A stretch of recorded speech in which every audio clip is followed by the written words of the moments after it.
Hey everybody, it's Sonequa Martin-Green, and it is Star Trek Day. We are very glad that you're celebrating with us from home. I'm excited, the entire Disco family is excited, because I have the honor of sharing with you the exclusive first look of the official trailer for season 3 of Star Trek Discovery.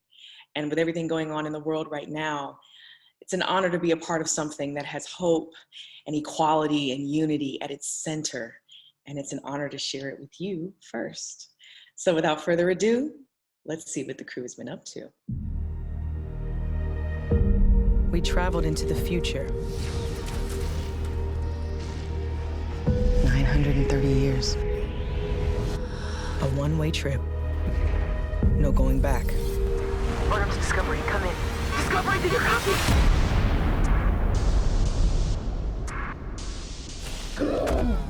You have reached year 3188. Is there life here? Anywhere? Multiple life signs detected.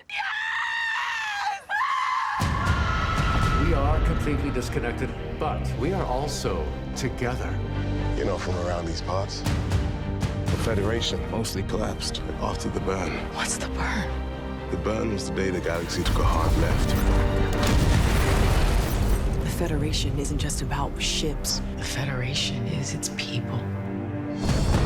I've always believed that you were out there somewhere, and that we were a part of the Federation no matter what. Welcome to the future. Dysfunction aside, you all make a pretty good team. Dysfunction is the team. We've just accepted it. No, we haven't. True believer. Yeah. Time traveler. There was no other way. The thing is, you got no authority here.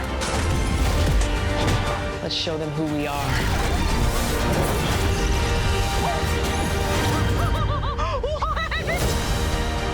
We all want a future that's real, that matters. The Federation gave us the resources and the mandate to solve the biggest, most troublesome problems in the galaxy. And I may question, and I may fear, because the problems often seem insurmountable. But haven't we always risen to meet them? We have work to do, but if things were easy... It wouldn't be worth it. Huh?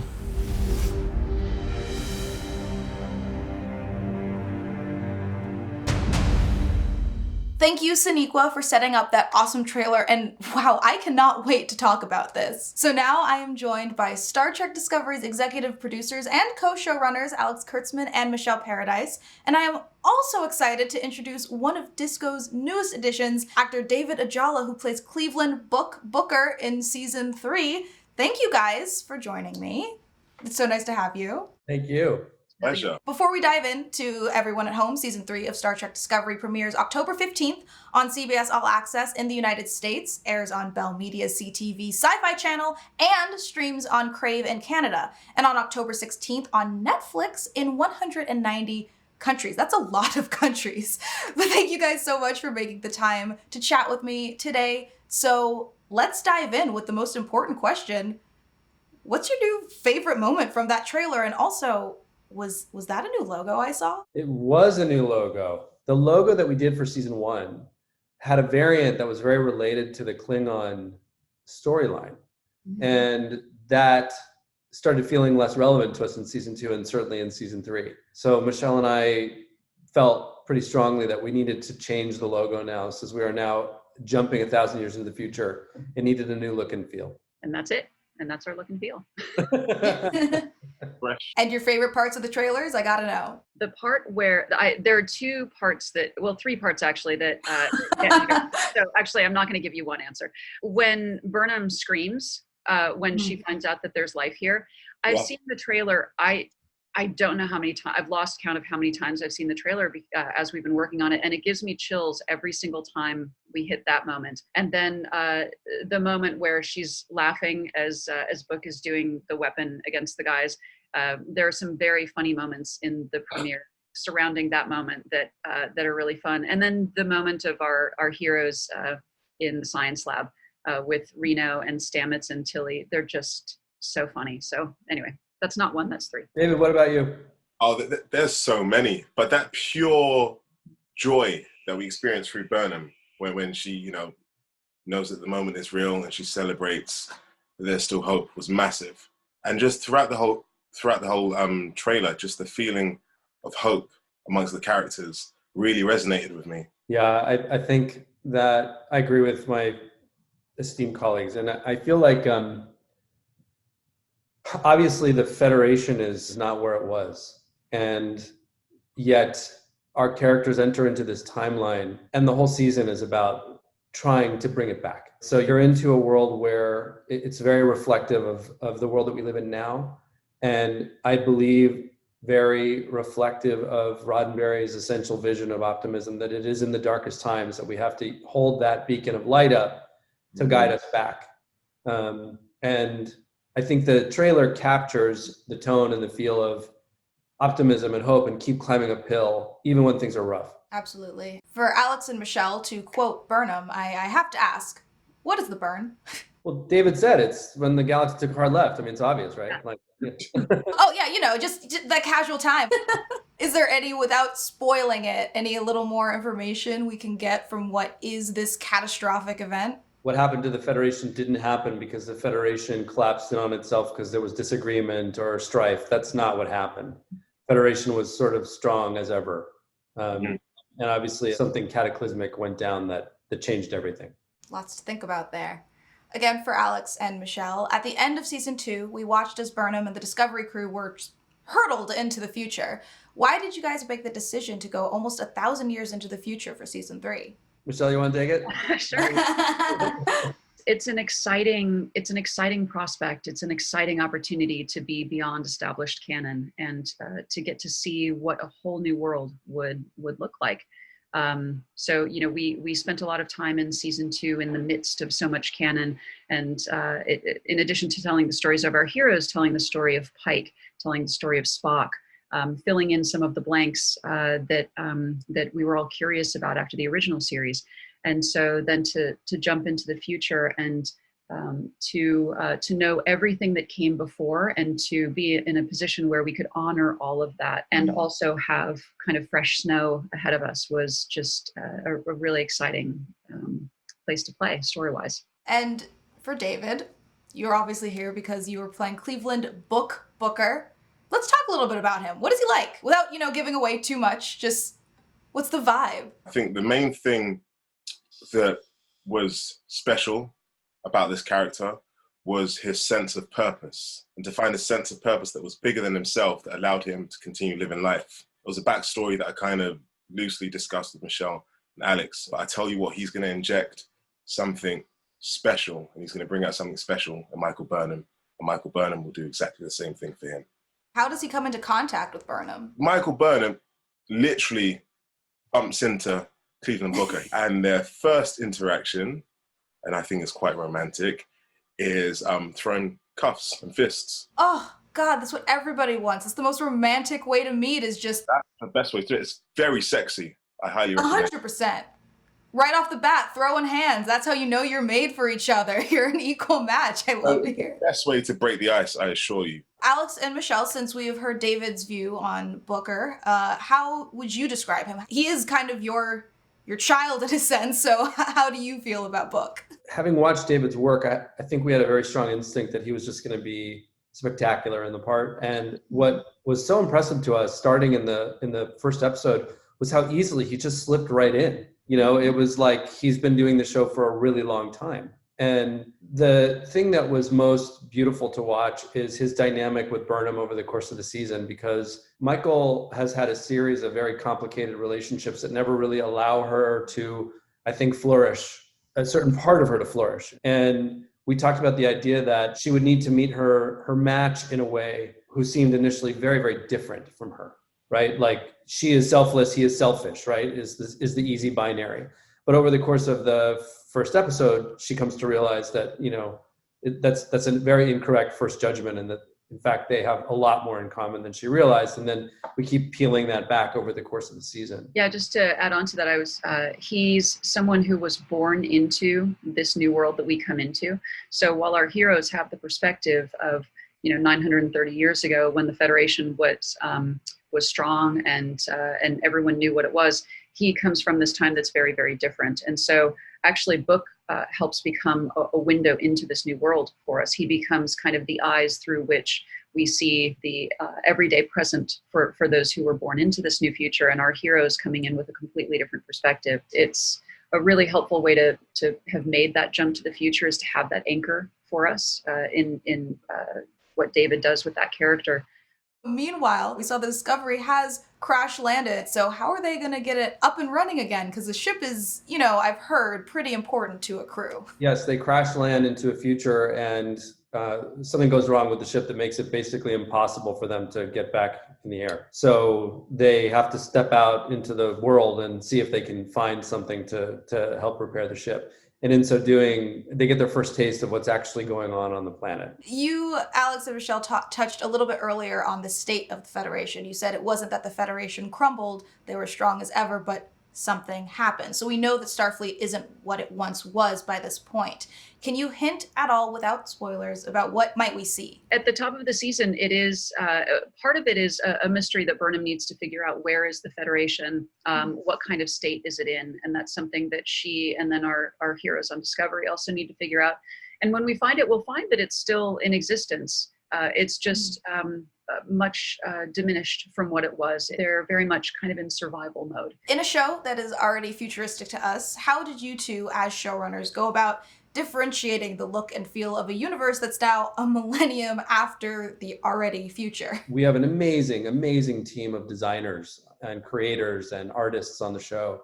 And fortunately, their favorite job ever is working on Star Trek, right? So when you give them a task like this, right, and you say, okay, we need to conceive of something that feels totally unfamiliar, and yet it has to have a certain familiarity to it.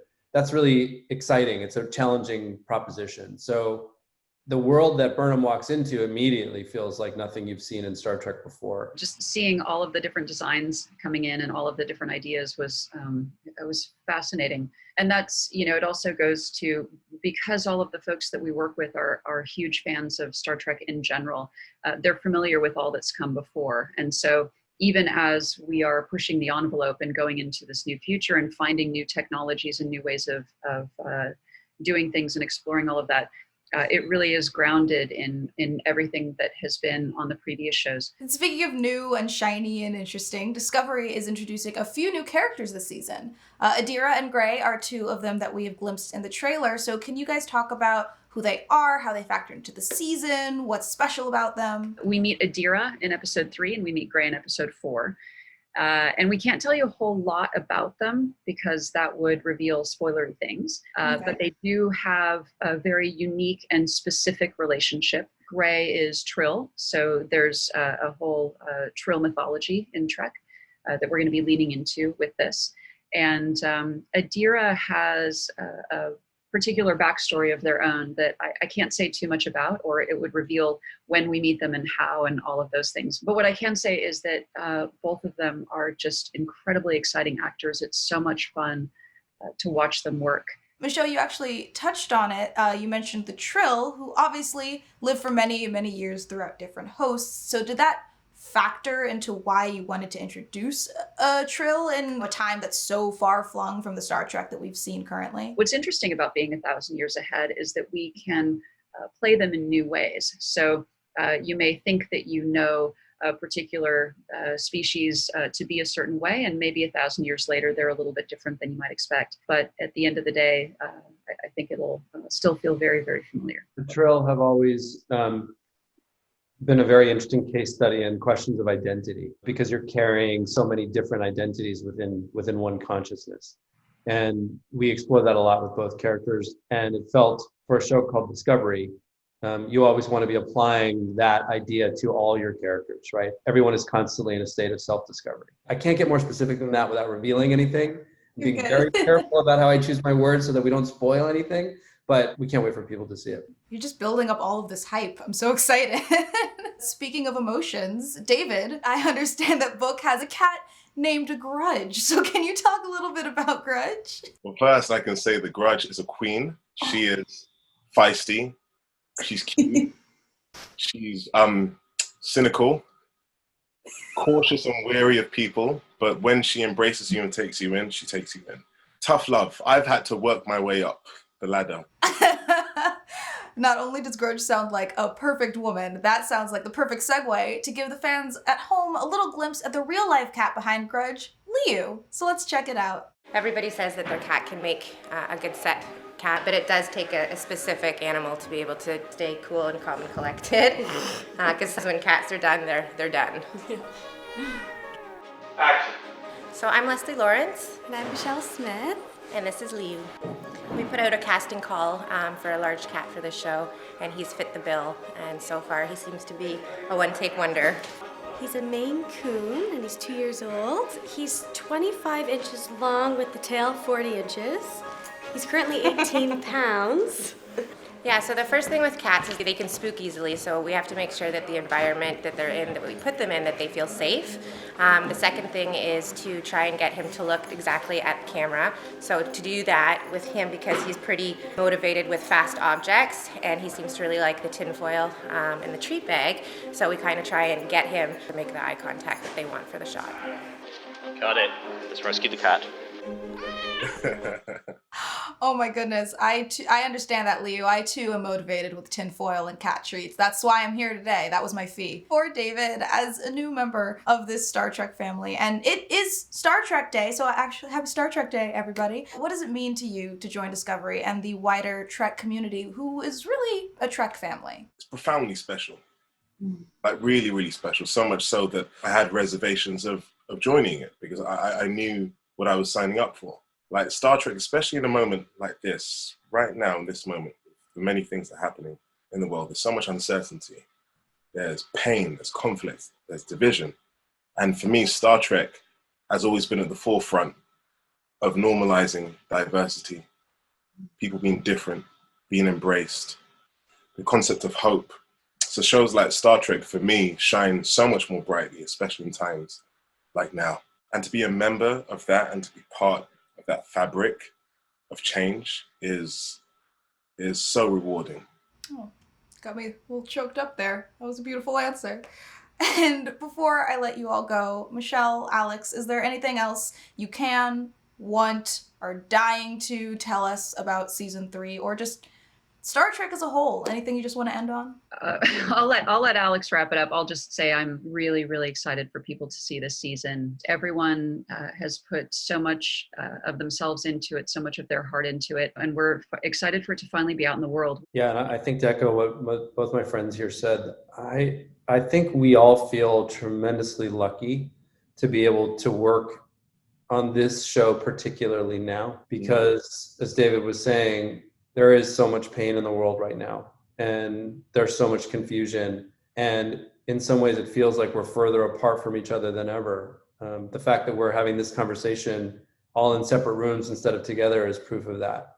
And we get to come to work every day still and work on something that gives people hope. And we get to work through our own understanding of what's happening in the world right now, through the metaphor and allegory of the stories that we tell on Star Trek, which I think has always been what Star Trek is, right? You hold up a mirror to the world and you find the right interpretation. And it's been helpful in a way. It keeps you sane. And one of the things I think we feel most grateful for is seeing how it impacts fans and seeing how it gives them hope in moments when sometimes it feels like there isn't any. And that's what Star Trek does. So I think for that reason, we love coming to work every day. We get to be a family together, and that's a gift.